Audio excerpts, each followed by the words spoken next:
ओम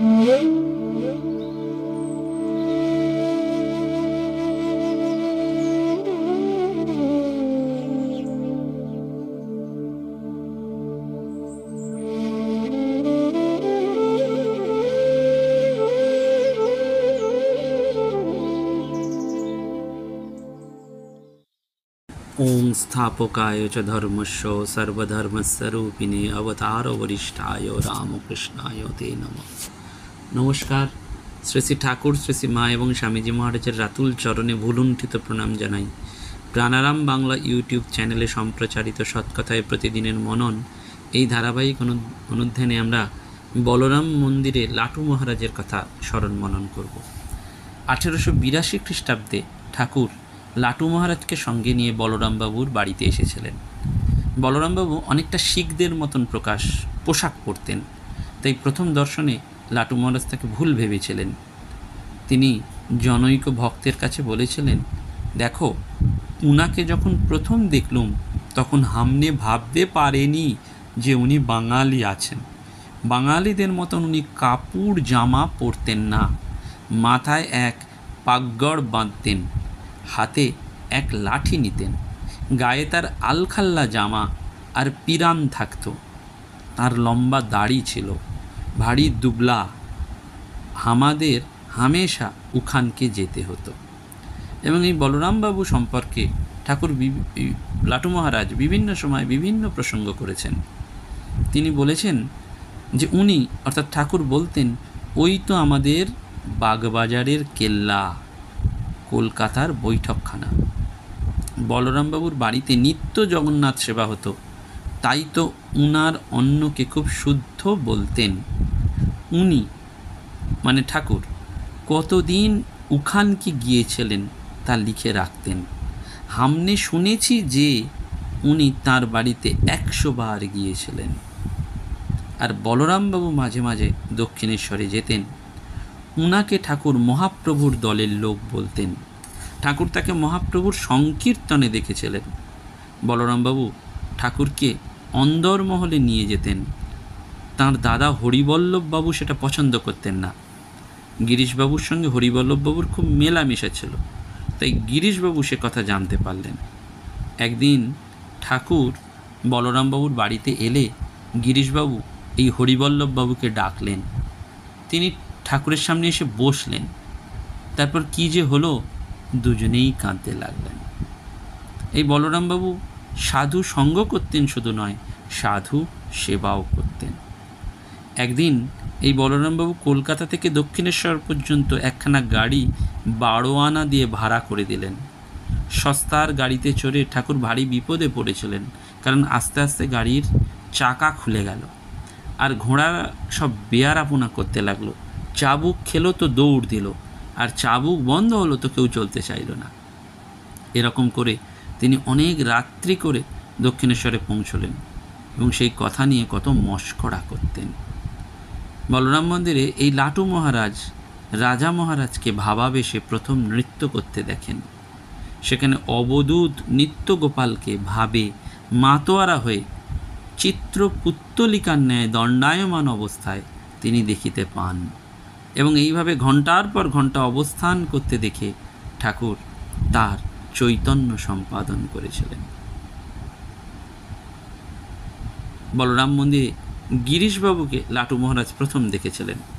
তুলসী মহারাজের সঙ্গে তার প্রথম আলাপ হয়েছিল এই বলরাম মন্দিরে। সেখানে ছোট নরেন, হরিনাথ এইসব ভক্তরা আসতেন। বলরাম মন্দিরে একটি ঘটনা লাটু মহারাজ বলছেন যে একবার যোগিন ভাইয়ের সামনে একজন লোক ঠাকুরের খুব নিন্দা করতে থাকে।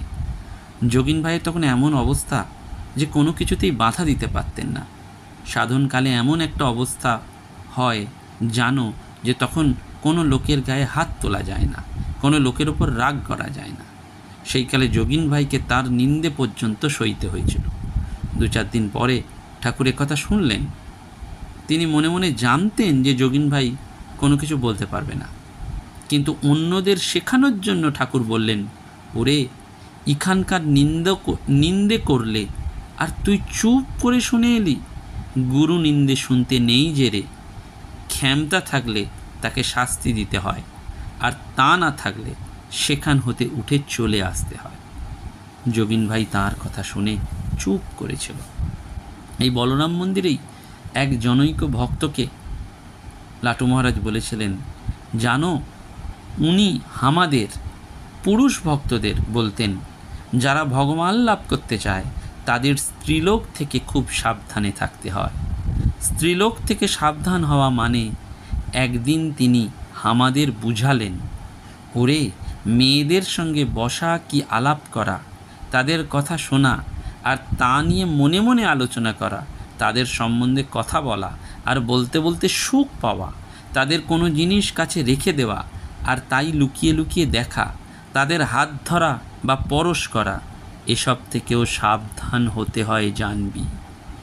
যে ভগবান লাভ করতে চায় তাকে 8 রকম রমণী ত্যাগ করতে হবে।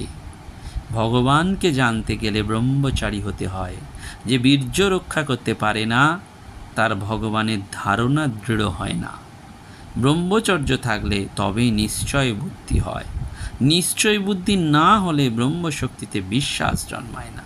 আর ব্রহ্মশক্তিতে বিশ্বাস না জন্মালে জীব যে তাতে বাস করছে তার বোধই থাকে না। অর্থাৎ এইভাবে বলরাম মন্দিরের অবস্থানকালে, এই যে ভাবতীর্থ, রামকৃষ্ণ ভাবতীর্থ বলরাম মন্দির, সেখানে অবস্থানকালে লাটু মহারাজ ভক্তদের নানান প্রশ্নের নিরসন করেছেন। জনৈক ভক্ত একদিন লাটু মহারাজকে জিজ্ঞাসা করলেন যে, মহারাজ, ঠাকুরের মতন ব্রহ্মজ্ঞ ব্যক্তির, যিনি অনুক্ষণ সমাধিতে থাকেন, তার এরকম রোগ ভোগের কারণ কি? লাটু মহারাজ সঙ্গে সঙ্গে বলছেন, আমি তার কি জানে? মাস্টার মশাইকে বলতে শুনেছি যে অশুদ্ধ লোকের দর্শন পরশনের জন্য তার অসুখ হয়েছিল। গিরিশবাবু বলতেন, এ তাঁর লীলা, মানুষের দুঃখ হরণ করবার ছল করেছেন। রামবাবু বলতেন, এমন অসুখ না হলে ঠাকুরকে চিনত কে? লোরেন ভাই বলতো, ওরে, আমাদের সেবা নেবেন তাই এমন অসুখ করেছেন, ভাবছিস কেন? সবাই মিলে এমন সেবা লাগিয়ে দে যাতে তিনি আমাদের ছেড়ে কোথাও যেতে না পারেন। রাখাল ভাই বলতো, তিনি তো আমাদের বিড়ে নিচ্ছেন।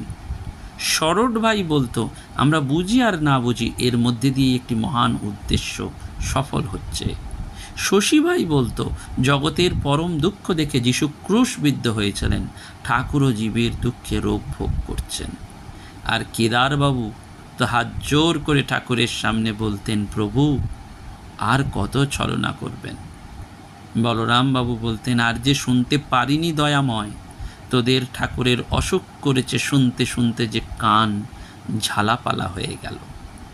ঠাকুর তাতে বলেছিলেন, ওগো, যে সয় সেই রয়, যে সয় সেই মহাশয়। নানান লোকে নানান কথা বলতো, সব আমার মনে নেই। তখন ভক্ত বলছেন, আপনার কি মনে হয় মহারাজ? লাটু মহারাজ বললেন, আরে, মনুষ্য দেহে জন্ম নিলেই শরীর ছাড়তে হয়, এ তো জানা কথা। তিনিও তাই করেছেন। এবং এখানে নির্বিকল্প সমাধিতে আমি মুছে যাওয়া, এই প্রসঙ্গেও লাটু মহারাজ বলছেন। লাটু মহারাজ একদিন দুঃখ করে এক ভক্তকে বলেছিলেন যে, দেখো, চুরি করতে করতে এমন স্বভাব হয়ে যায় যে সে ভালো মন্দ বুঝতে পারে না। ঠাকুরের গায়ের গয়না নিতেও চোরের মনে একটু দ্বিধা ভয় থাকে না, মনটা এমনি অসার হয়ে যায়। একদিন তো বৃন্দাবনে চিঠি গেল যে বলরামবাবুর বাড়ি থেকে তাঁর, অর্থাৎ ঠাকুরের ব্যবহৃত জামা কাপড়, শাল, আলোয়ান সব চোরে নিয়ে গেছে। তখন মা যোগিন স্বামীকে দিয়ে একখানা চিঠি পাঠালেন, চোরে যা নিয়ে গেছে তা আর পাওয়া যাবে না জানি, যেগুলো এখনও আছে তা একটু দেখবেন। এবং সে চিঠি পেয়ে বলরামবাবু ঠাকুরের সমস্ত জিনিসগুলো মঠ বাড়িতে পাঠিয়ে দিয়েছিলেন। এবং পুরীতে আগমনকে ঘিরে জনৈক ভক্তকে লাটু মহারাজ বলেছিলেন, আরে, পুরীতে জগন্নাথ দেব তো দারু ব্রহ্ম হয়ে রয়েছেন, ভারী জাগ্রত দেবতা, যার যেমন ভাব যেমন সংস্কার তাকে তিনি তেমন রূপে দর্শন দেন। হামনে তো তার কাছে প্রার্থনা করেছিলেন, একেবারে এই লাটু মহারাজও তার কাছে প্রার্থনা করছেন। জনৈক ভক্তকে গেরুয়া কাপড় পরতে দেখে লাটু মহারাজ বলেছিলেন, গেরুয়া কাপড়ের মূল্য দেওয়া বড় কঠিন জানবেন। ভগবানের বিশেষ শক্তি আর কৃপা না পেলে কেউ যেন গেরুয়া না পরে। আধ পয়সার গেরুয়া রং কিনে গেরুয়া পরলেই হলো ভাববেন না, গেরুয়া পরার মানে আছে। গেরুয়া পরে সাধুর ভান করলে কি হবে? ভান করা ভাব কদিন রাখবেন, আসল স্বভাব একদিন না একদিন বেরিয়ে পড়বেই। তাই বলি, নিজের অন্তরের সঙ্গে জুয়াচুরি করবেন না। হাবভাব দেখিয়ে লোককে ভুলাতে পারেন, বাকি ভগবানকে ভুলাতে পারবেন না। সেজন্য শশধরবাবু মালদায়ের মাস্টারমশাই তাকে বলেছিলেন, লাটু মহারাজ, সামান্য পিঁপড়ে থেকে মানুষ পর্যন্ত সব জীব সংসারে এসে কিসের জন্য ঘুরে বেড়াচ্ছে বলুন তো? আনন্দের জন্যই তো ঘুরে বেড়াচ্ছে। সেই আনন্দের আভাস পেয়ে অবিদ্যার কুহকে পড়তেও তাদের বাঁচছে না। সাতঘাটের জল খাচ্ছে, তবু তাদের মোহ ছুটতে চাইছে না। একটু সুখের আশায় ভুলে সারা জীবন জ্বলে পুড়ে মরছে, তবু সংসার করতে ছাড়ছে না। শ্রীরামকৃষ্ণের মিরাকেল এই লাটু মহারাজ। তিনি বলরাম মন্দিরে অধিকাংশ সময় একাকী ধ্যান তদ্গতভাবে কাটাতেন, আর সকাল আর সন্ধেবেলায় শুধুমাত্র ভক্তদের সাথে সৎ আলোচনা করতেন। বলরাম মন্দিরের নিচের তলার পূর্ব দক্ষিণ দিকের ঘরটিতে লাটু মহারাজ থাকতেন। সেখানে ঠাকুরের প্রাচীন এবং নবীন ভক্তরা তাকে দর্শন করতে এবং উপদেশ লাভ করার জন্য আসতেন। একদিন এক যুবক ভক্ত জানালেন যে সে চাকরি ছেড়ে ধ্যান ভজন তীর্থ ভ্রমণে কাটাবেন। লাটু মহারাজ শুনে ভৎসনা করে বলেছিলেন, ভবঘুরের জীবন ভালো নয়। ভগবানের উপর তোমার যে টান তা তো আমি দেখতে পাচ্ছি। কতক্ষণ ধ্যান করো? দেখি নানান জায়গায় আড্ডা দিয়ে কাটাও। তার চেয়ে চাকরি না ছেড়ে বুড়ো বাপ মায়ের সেবা করো। ঠাকুর বলতেন, বাপ মা প্রত্যক্ষ ভগবান। সত্যি সত্যি বাবা মার প্রতি যার ভক্তি ভালোবাসা নেই, তার কোনোদিন ভগবান লাভ হবে না। বলরাম মন্দিরে আর একদিনের কথা, জনৈক ভক্ত লাটু মহারাজকে বলছেন যে, মহারাজ, আপনি ভিক্ষা শিক্ষা করে যা পান তা তো আমাদের পেছনেই খরচ করে ফেলেন। আপনার দরকার মতন তো কিছুই রাখেন না। আমরা কোথায় সাধু সন্ন্যাসীকে কিছু দেবো তা নয়, আমরা আপনারই খেয়ে যাচ্ছি। আমাদের জন্য ভিক্ষা মেগে আমাদের কেন প্রত্যব্যয়ের ত্যাগী করছেন? লাটু মহারাজ তাকে জিজ্ঞাসা করলেন, তোমার কি ইচ্ছা শুনি? ভক্তটি বললেন, আপনি আর ভিক্ষা করবেন না, এইটিই আমার ইচ্ছা। লাটু মহারাজ সঙ্গে সঙ্গে বললেন, সন্ন্যাসীকে ভিক্ষা করতে হয় এ কথা তো জানো, তবে কেন আমাকে এমন কথা বলছো? ভক্তটি বললেন, অনেক দুঃখে মহারাজ আপনাকে কথা বলছি। লাটু মহারাজ বললেন, কেন, তোমাদের কি দুঃখ? ভক্তটি বললেন, আমাদের দুঃখ মহারাজ, আমাদের জন্য ভিক্ষা করতে গিয়ে আপনি কটু কথা শুনে আসবেন, এ আমরা সহ্য করতে পারি না। সঙ্গে সঙ্গে লাটু মহারাজ বললেন, কেন, কি হয়েছে, কে আমাকে কটু কথা বলেছে? ভক্তটি তখন বললেন, তখন লাটু মহারাজ বললেন, এসব কথা তোমায় কে বললে? ভক্তটি বললে যে, কালকের ব্যাপার সব শুনেছি, দোকানি কত গালাগালি করলে, আমাদের জন্যই তো আপনাকে সে গালাগাল মাথা পেতে নিতে হলো। লাটু মহারাজকে তিনি চাঁদা তুলে দেওয়ার কথা বললেন, সেটা কি ভিক্ষা হবে না? লাটু মহারাজ বলছেন, তার সাথে কথা বলছেন, এবং তারপরে বললেন যে সন্ন্যাসীর ধর্ম ভগবানে নির্ভর করা আর তার ভক্তদের পালন করা। গুরু এবং ভক্তের জন্য ভিক্ষা করতে সাধুর কষ্টবোধ হয় না। এবং সবসময় লাটু মহারাজ স্ত্রীলোকদের সঙ্গ এড়িয়ে যেতেন। বলরাম মন্দিরে কোনো স্ত্রী ভক্তের সঙ্গে আলাপ করতে চাইতেন না। একদিন জনৈক স্ত্রী ভক্ত বলরাম মন্দিরে এসে লাটু মহারাজের কাছে ঠাকুরের কথা শোনার আগ্রহ দেখালেন। তাতে লাটু মহারাজ তাকে বলেছিলেন, দেখো, বাড়ির ভেতরে গিয়ে শ্রী শ্রী মায়ের কাছে তোমরা ঠাকুরের কথা শোনোগে। এবং এই কথায় স্ত্রী ভক্তটি দুঃখিত মনে বললেন, আপনার মুখ থেকে ঠাকুরের কথা শোনবার আগ্রহ হয়েছে, আপনি কিছু বলুন। লাটু মহারাজ সঙ্গে সঙ্গে বললেন, মার কাছে যাও, মা তোমার ইচ্ছা পূর্ণ করবেন। প্রয়োজনের অতিরিক্ত একটা পয়সাও লাটু মহারাজ রাখতেন না। তিনি প্রায়ই বলতেন, আসলি সাধুর জামার পকেট থাকে না। এর অর্থ জিজ্ঞাসা করলে তিনি বলতেন, আরে জামার পকেট থাকলেই কিছু না কিছু সঞ্চয় করার প্রবৃত্তি জাগে, আর কিছু না হোক 2-4 কুচি সুপারিও পকেটে থেকে যায়। সন্ন্যাসীকে তাও রাখতে নেই। একদিন আহিরি টোলার নিবাসী রাজকুমার বন্দ্যোপাধ্যায় লাটু মহারাজকে জিজ্ঞাসা করেছিলেন, মহারাজ, আমাদের মতন সংসার কীটের কি উদ্ধারের কোনো আশা নেই?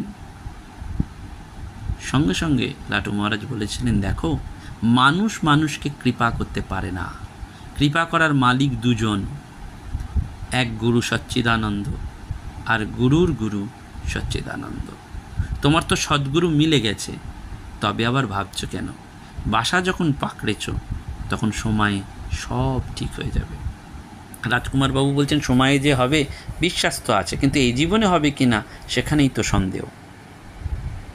সঙ্গে সঙ্গে লাটু মহারাজ বললেন, ওসব সন্দেহ আনতে নেই। সন্দেহ আর ওর সংশয় এলে বিশ্বাস টলে যাবে। রাজকুমার বাবু বলছেন, সন্দেহ কি এমনি হচ্ছে? গুরু বাক্য তাও পালন করতে পারছি না, মাঝে মাঝে মনে হয় এই জীবনটাই বৃথা। সঙ্গে সঙ্গে লাটু মহারাজ বলছেন, ঘাবড়াচ্ছ কেন? এই জীবনের উদ্দেশ্য কি সব বুঝে ফেলেছ? ভগবানের দরবারে কোনো জীবনই বৃথা যায় না, জানবে। শশীভাই বেশ বলতো, তোমার মতন একজন তাকে এই কথা বলেছিল। অমনি শশীভাই তাকে বুঝালে, দেখো, মানুষ চলতে চলতে সামনে একটা খাল দেখলে, খালটা পেরোতে না পারলে সামনে এগোনো যাবে না বুঝে লাফিয়ে পার হবে বলে লোকটা একটু পিছু হটে এলো। যতটা পথ হটে এলো ততটা আবার দৌড়ে গিয়ে লাফ মারলে, একদম খাল পার হয়ে গেল। এখন বলো তো, পিছু হেঁটে আসা তার দরকার হয়েছিল কি না? হয়েছিল তো। তেমনি একটা জীবনে হয়তো মানুষকে একটু পিছু হটে যাওয়ার খেলা খেলতে হবে, বাকি পরের জীবন তাকে দৌড় দিতে হবে। তাই কোনো জীবনই বৃথা যায় না। শুধু মনে রেখো, ভগবানকে সামনে রেখে চলতে হবে। তিনি যখন যেমন দরকার তেমনি চালাবেন। তিনি তো জীবের ভূত ভবিষ্যৎ বর্তমান সব জানেন, তাই তার হাতে নিজেকে ছেড়ে দেওয়া সবচেয়ে ভালো। বারবার বলতেন লাটু মহারাজ, তুমি ধরো আর না ধরো, ভগবান তোমায় ধরে থাকবেনই, কখনো ছাড়বে না, এত তাঁর দয়া।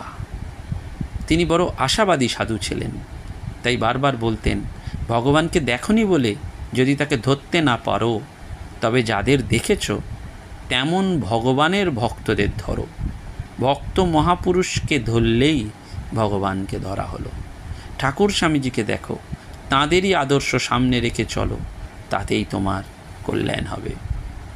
জনৈক ভক্ত একদিন লাটু মহারাজকে প্রশ্ন করেছিলেন এবং তার উত্তরে লাটু মহারাজ বলেছিলেন, তোমরা গৃহস্থ ধর্ম পালন করে যাও, তাহলেই তোমাদের কল্যাণ হবে। তোমাদেরকে তো বিদ্যার সংসার করতে তিনি বলেছেন। তিনি বলতে এখানে ঠাকুর। সেই কথা মতো চলো, দেখবে মেইয়া মানুষের সঙ্গে থেকেও তোমাদের বস্তু লাভ হবে।